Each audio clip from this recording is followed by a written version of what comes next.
12 months ago, I was living the dream. In Bali, beautiful villa, had a girlfriend, dogs that I loved, making money, traveling, a life that most people would kill for.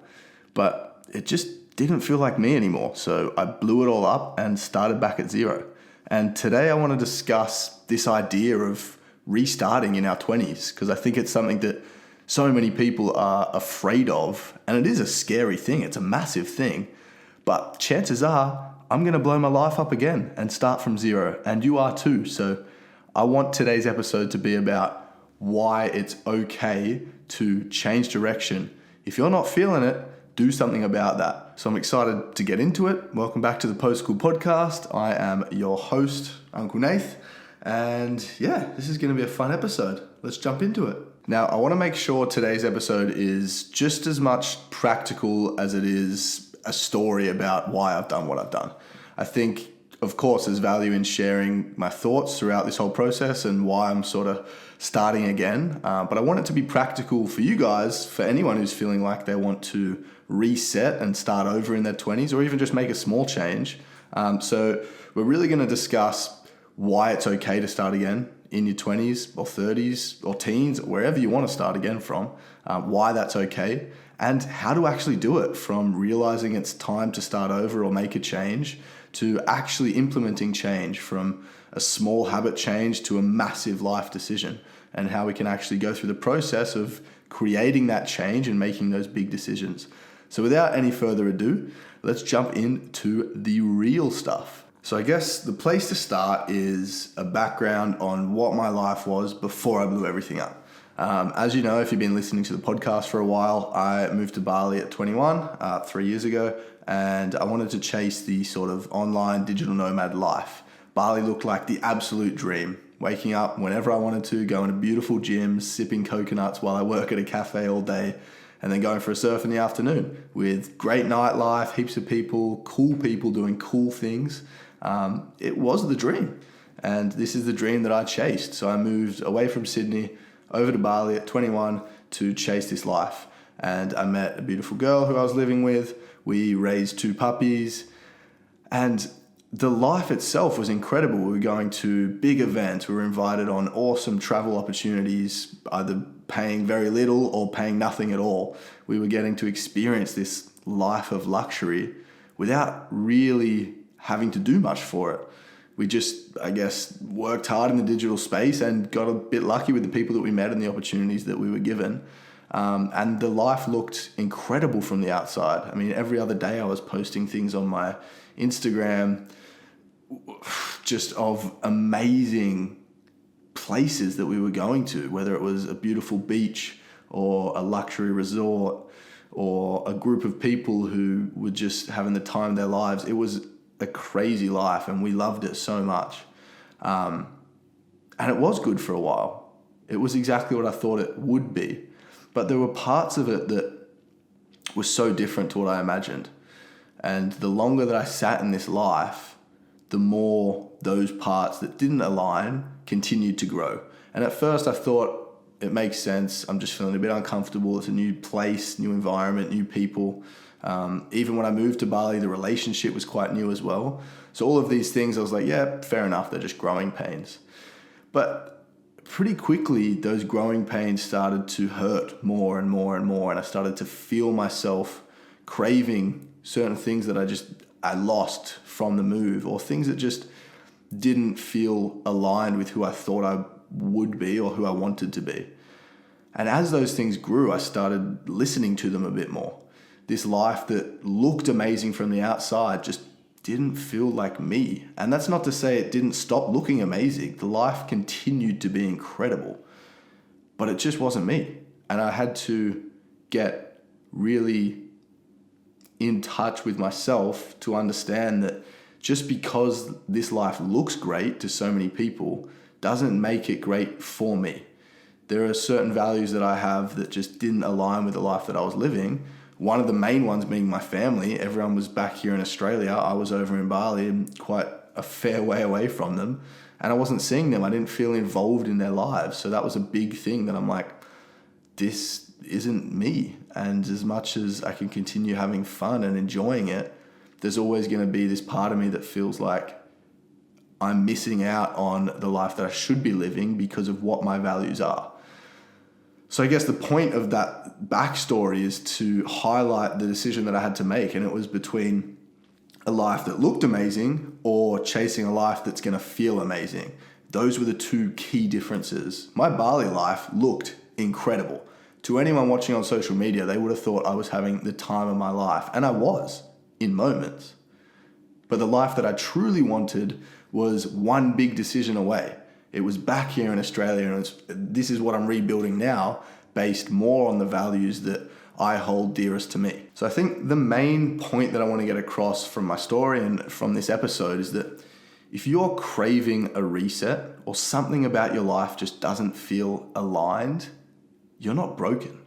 That's so normal. In fact, there are studies that show that the average person will change careers 3 to 7 times in their lifetime. So for you to pivot, even if it's just a small pivot or a large pivot, is completely normal. I think we get so afraid of the concept of changing things in our 20s because it feels like if we make a big change now, we're going to be so far behind everyone else. And I think that's partially because that's the way we're brought up in school, right? Everyone graduates at the same time. You go through year 7, 8, 9, 10, 11, 12 all together. So if you repeat a year, you have fallen behind everyone else.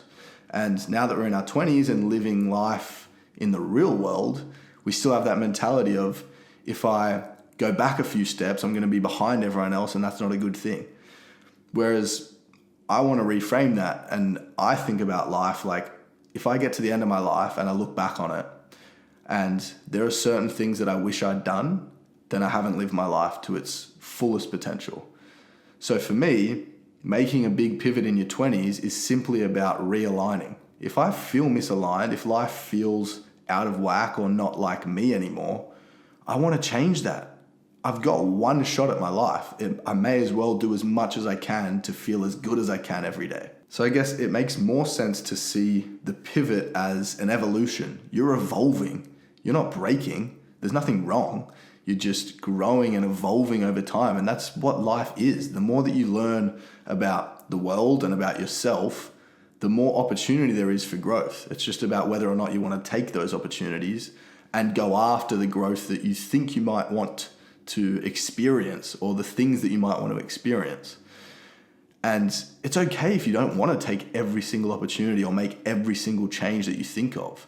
It's not what I'm saying. I'm not trying to highlight this idea of chasing the next shiny object. I'm just saying when life feels misaligned or when you feel disconnected to who you want to be, that's a warning sign. That's a sign that your true self is saying, there's something that's not right here and I think we should change this. So it's not necessarily about getting caught up on every shiny object. It's just about listening to who you really are as a person, what your true values are, and then making the big pivots that are going to push you towards living in a way that embodies those values. So I guess this is probably a good place for you to sit and question, are you living a life that feels true to you and aligned with who you are as a person? Or are you living a life that maybe you thought you should be living because of what society has told you or your parents have told you? Or have you been sitting in this state of disconnection or misalignment, but not sure where to take action or how to go about changing those things? So just take a moment, have a think about it. So if you're anything like me, reflecting on massive life changes can feel incredibly overwhelming. And it's often hard to even recognize the signs of when change is needed or how to go about making that change. So this section of the episode, I want to focus on how to know that it's time for a change or a complete reset starting over in your 20s. I think one of the main things, or one of the things that I felt to be the strongest, is this idea of being successful but feeling completely unfulfilled or unsuccessful. You know, from society's standpoint, success often looks like making good money or progressing in your career. If you look at like family success, you've got a partner and maybe you're planning for a family, you've bought a property or you're in the property market. Like these are the typical the typical success factors that most of society would classify as success.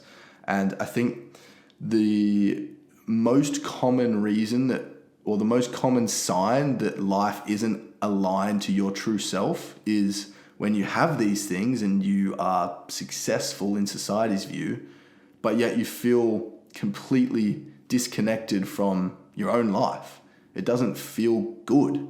Like, in my eyes, if I'm successful, I should feel great, because success should be defined by me. And if I achieve that, then I'm doing the things that I said that I wanted to do. And therefore I should be quite happy and fulfilled by those. So if you consider yourself successful, or other people consider you successful, and it doesn't feel aligned, that's a very strong sign that there's work to be done or a change that needs to be made. And then one of the other really strong signs of a change is needed is this feeling of inertia. You're stuck moving forward and going through the motions every day. You're putting work in, maybe you're going to the gym, you've got a routine that you like, you're working a job that you don't hate but isn't completely fulfilling, but it just feels like the same cycle week after week or month after month or just day after day. And this feeling of inertia, like you've got momentum but you're not really going anywhere, that's a pretty clear sign that it's time for a change. The way that I look at it is, if I'm going to be spending most of my life working, I want to be working on something that feels fulfilling to me, not necessarily just pays the bills. And if I'm going to build a routine that I'm actually going to fall in love with, that routine needs to build me up and continue to progress who I am towards the future version of myself that I want to become. And I know I'm never going to achieve that. I'm never going to actually get to that future version of success. But as long as I've got a routine and a life that continues to push me towards that, that will feel more fulfilling than simply being in this state or cycle of repetitiveness. And I guess a couple questions that you could ask yourself to figure out whether or not you are in this state and needing a change is, one of the biggest things for me was, what used to excite me but now bores me, or I don't have the energy or the willingness to do it. The things that used to excite me before I got to Bali, football, family, golf, surfing, snowboarding, all of these things when I was in Bali, I didn't really have anymore. And to actually make them happen, like, there was golf courses, there were good waves. I just didn't have the excitement around those things anymore. And that's what told me that the rest of my life is draining the excitement out of the parts that I actually should be finding excitement, because they're aligned with me. So that was a really clear sign. And then another one, and this one's actually a lot harder to answer, is, what am I doing just to prove to someone else that I can? And like I said, this one's a really hard question to answer, because you really have to look in the mirror, stare at yourself for a while to figure it out. Chances are, if life is feeling disconnected or misaligned, there are certain things that you're doing to please other people, because in your eyes, this is what you should be doing based on their opinion of you. To actually reach alignment, every decision that you make and action that you take has to be based on your own inner compass, your values, your idea of a good life. When we're performing for other people and trying to please other people, it's always going to feel disconnected, because we're not actually living in line with who we want to be. We're just living in line with who we think we should be based on someone else's opinion. All right, so I hope by now you've got enough info there to question yourself. Is it time for a change? Is restarting at this stage of your life the smartest move? Is it time for a small change? Maybe you do need a massive reset. If you've now got this idea that yes, it's time for a change or a massive reset, I want to get practical now with how you can actually go about doing that and making it happen. And the first and most important part of making a big life change is understanding your core, who you are as a person. And this has to be values-based, not metrics-based. It's so common for us to go about life thinking that success is a bunch of metrics, certain stats, earning this much money, or living in this area, or having this many friends, driving this car. Those aren't good metrics for success. You need to understand who you are at your core. As a person, what are your values? And this is the biggest influencer on a fulfilling life. is if you can align the way that you live your daily life with your values as a human throughout the rest of your life, you'll feel fulfilled and connected to who you are as a person. So the values point is super important, and this is the place that I would start. Simply get a piece of paper and a pen and list out 1 to 10. I want you to think about the 10 most important values in your life. And in the show notes, I'll share a link to a document that has, I think, a couple hundred potential values that you can choose from if you are getting stuck. But chances are, if you really sit and think about what values make you as a person, those words will come to you pretty quickly. Write them down. Know what your compass is. These are the things that, as a human, if you were acting in a way that went against these, you would feel disconnected or it would feel wrong in some way. So that's step 1. And then step 2 is to run sort of a mini experiment. I want you to change just one small thing, whether it's location, where you're working, how you're working. If you go to the gym at night, maybe go to the gym in the morning. Just change one small thing for 30 days and see how it feels. This is, like any test, a good reference point to collect data and figure out what are the changes that you could make that are going to have the biggest impact on your happiness and fulfillment as a person. So pick one thing that's pretty easy to change and change that for 30 days. Do the complete opposite. See how you feel after those 30 days, and that's going to give you an idea of what to focus on for the next change as we continue getting bigger and bigger. And then step 3, and this is a bit more of a practical step, is to make sure that you build a bit of a base first, a financial base.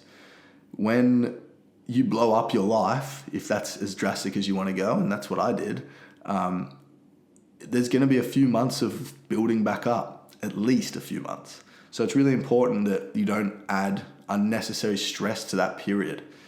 Sit through the hardship for a little bit, build up the financial base, make sure that you've got at least a few months worth of living saved so that you can actually go about living life while you rebuild. I'm not necessarily saying that you have to quit your job to rebuild or reset, but if that's the path that you do decide to take, it's really important that you are set up for success in those months, not more stress and depression because you've got no money and you don't know how to even get started with building a new life because you can't afford to eat every day. That's not what I want you to do. So spend at least a few months just building up those cash deposits so that you can go about finding alignment in an authentic way without having to worry so much about paying the bills through it all. And then step 4, this is something that I did that really helped me. And it was letting go of your current/old self to really reinvent yourself and create this new identity. You're going to have to say goodbye to the you that you know and the you that feels comfortable. And the way that I did this, and this might sound cringe to some, but it helped me a lot, was I'm a writer. As we know, I'm writing a book. I love writing. I wrote a very long, lengthy letter to myself, and that letter touched on many points throughout my life, mainly my teenage years and early 20s. And it was pretty much as if I was writing to an old friend that I hadn't seen in a long time. Maybe an old girlfriend. It was pretty deep. And once I finished this letter to my old self, I read it after I'd written it, and then I burnt it and completely destroyed it. And that, for me, as much as it doesn't really mean anything, internally it felt freeing to let go of the old me or let go of the version of myself that I'm trying to change. It really felt like a close to the chapter, and that was really motivating me to go about rebuilding or building my new self, because I think to rebuild, you have to create the space first. And to create the space is a really hard thing to do because you're going to have to make drastic changes to build that space. So the letter to myself, and this is what I recommend that you guys do, is write that letter to yourself and burn it. It really allows you to just let go of your old self and create that space to rebuild the new self. And now that you've created that space, step 5 is to imagine what life could look like. Design your future. Design the next chapter. In 12 months from now, what does life look like for you? If you could have anything that felt aligned, and I'm not just saying anything that society has told you would be good or would define success. I'm not thinking just straight to private jets and nice cars. I'm saying In 12 months, if your life could be perfect in terms of you wake up feeling happy and fulfilled every day, what does that look like? Write these things down. Understand what the perfect new self would look like, or as close to perfect as we can get. Perfect is unachievable, but that's a story for another time. Understand what that 12-month you should look like. Write that down and get super clear on it, because this is how you're going to create the pillars to work towards that future version. And a lot of that is going to start with building a new routine and building new habits. So the most practical takeaway, once you've done these 5 steps and you're ready to rebuild this new life, is to start small. Take some small actions to change or build new habits and new routines that align with the new version of yourself that you want to build. So for me, one of the biggest things was waking up a little bit earlier. Now, I did not start waking up at 5 a.m. because I don't align with waking up at 5 a.m. It just doesn't feel good. I get to the end of the day and I'm wrecked. But rather than waking up at 8 a.m., I pushed that back and started waking up at 7 a.m. And that gave me an extra hour in the morning to just get things done, like stretch, meditate, go to the gym, and build these habits that I wanted to incorporate into my new life. One of the biggest issues for me before I made the change was I'd wake up at sort of 8, sit on my phone for half an hour, then it's 8:30, have some breakfast, then it's 9, have to start the work day, work until 4 p.m. And then I get to the end of the day and I'm too tired to go to the gym or focus on my health at all. So giving myself that extra hour in the morning allows me to incorporate the health aspect into the things that I'm already doing. And that just felt so much more aligned as I built that new routine. So make a couple small changes to start and start building this new self. So hopefully that gives you a practical way to blow up your 20s and start again, because it's okay to do that. And if it's a small change, that's fine. If it's a massive change, that's fine too. The main point that I want you to get out of this video is that it's okay to start again. You're not behind. There is no way you can be behind. Just because school has taught us that we're competing against each other doesn't actually mean that's how the real world works. Real success is living a life that feels true to you and getting to the end of it and thinking, wow, I am happy and fulfilled and I did the things that I wanted to do. So if starting over in your 20s is how you're going to achieve that, then that's okay. You need to do that. I implore you to do it. Take the big risk. Take massive action. Change as much as you can, because that's the only way to go from feeling like shit to feeling great. And off the back of that, and this was something that was quite hard for me for a while, is you're never too deep. You know, when I was in Bali, I was, like I said, living in a villa, raising dogs, had a girlfriend, all of these things. And to move back to Australia, to break up with my girlfriend, to figure out what the hell was going to happen with my dogs, to leave the villa, leave Bali, and move back in with my parents, single and without anything that I loved in this life, that's a really scary thing. I was so deep into the new life I'd created, and to blow that up and change was incredibly scary. But it's okay to do that. Doesn't matter how deep you are, you have to take the first step to get out of it. And that was the thing that really helped me. I looked at how deep I was and felt so overwhelmed with the change that I knew I was going to have to make that I put it off for 6 months before I did anything. But the easiest way to get out of a deep hole is to take the first step. And the only way you're going to see the next steps is to take the first step. So I think the advice in that situation is it doesn't matter how deep you are. The point is, wherever you are, whenever you make this change or whenever you decide to make this change, you're going to have to take the first step. And that first step can be small or it can be large. But the key is to start making decisions and taking action that's going to push you towards this new version of yourself that you want to achieve. Alrighty, time for the community question. So this week, one of the questions that came through that I really like was, what keeps you awake at night? And I like it for a few reasons. So I'm going to give you the answer. Right now, nothing. And it feels so good to say that, because for so long, over the last 2 years, I would lay awake at night for hours with this sense of anxiety, like I was having a panic attack, because the life that I was living, as good as it looked, and as much as people were telling me, wow, it looks like you're living the dream, I didn't enjoy it. I wasn't loving my life. I didn't feel happy and fulfilled. And that's what used to keep me awake at night. And then I blew everything up. Literally blew everything up. Broke up with my girlfriend. Our dogs passed away, which was devastating, but also opened that door so that we didn't have to figure out what to do with the dogs. I left Bali. I moved back in with my parents. I blew everything up and started again. And now I sleep easy. I fall asleep within a couple minutes of hitting the pillow.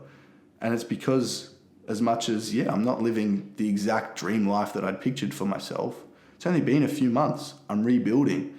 And already I feel so much more aligned with my values and the life that I want to build than I did when I was over there. So if you are awake at night and thinking about your life and have this feeling of anxiety, the pit in your stomach, maybe that's a sign that it is time for a change. Maybe it's a sign that you need to start asking questions and reflect on the life you're currently living and whether that's aligned to you or not. So that's pretty much it from me today. The last thing I want to leave you with is this idea that you don't have to wait for everything to break before you break it. Sometimes the best thing you can do is tear it all down before you feel ready. I waited 6 months, but I blew everything up well before anything was coming crumbling down. And I made a conscious decision to change my life and take the action that was going to make the biggest difference to the disconnect that I felt. So I want to leave you today with the idea that it's okay to start again. It's okay to make big change. And it's okay to do it before you feel ready or before the world comes crumbling down. And now for our weekly life update. The book is still in limbo. I need to follow up again with the publisher because I haven't heard back in over a month now. This part of it is not very fun. I'm going to follow up a couple more times. If I don't hear anything, I think it might be time to look at this self-publishing route because I really want to get this out there for all you guys. Everyone's still asking about it every single week. People are excited to read it, which warms my heart, and I'm really excited for people to read it and slightly terrified. But I want to get this moving, so I'm going to follow up a couple more times. If I hear nothing, I think I'm just going to get it out there and self-publish. If you do want to contribute, it's still open. I'm still in the editing phase, and you can find the link in the show notes or on my Instagram to add your thoughts on what a book about life in your 20s and how to figure out your 20s should include, or the things that are keeping you awake at night. And I also have started this new job, mentioned it last week, Hyro. Having heaps of fun so far. Really cool team, great environment, fast moving company. I kind of like the startup chaos, so that's been really, really fun. It's also taking a lot of time and energy, obviously getting stuck in with a brand new company and learning the ropes, but I'm really, really enjoying it. So that's life at the moment. Podcast, new job, building up Finsightful as well on the side. We got our financial education stuff humming, so that's exciting too. Yeah, I'm going to leave you guys with that. If you have any questions, don't be afraid to get in touch on the Instagram. Otherwise, keep your eyes peeled for Monday's Instagram story for next week's podcast episode. I really enjoy the community questions segment, so if you do have questions or just thoughts and ideas, either send them through to me on a DM or wait for that Monday story and submit them there. Other than that, thanks for tuning in and can't wait to see you guys in next week's episode.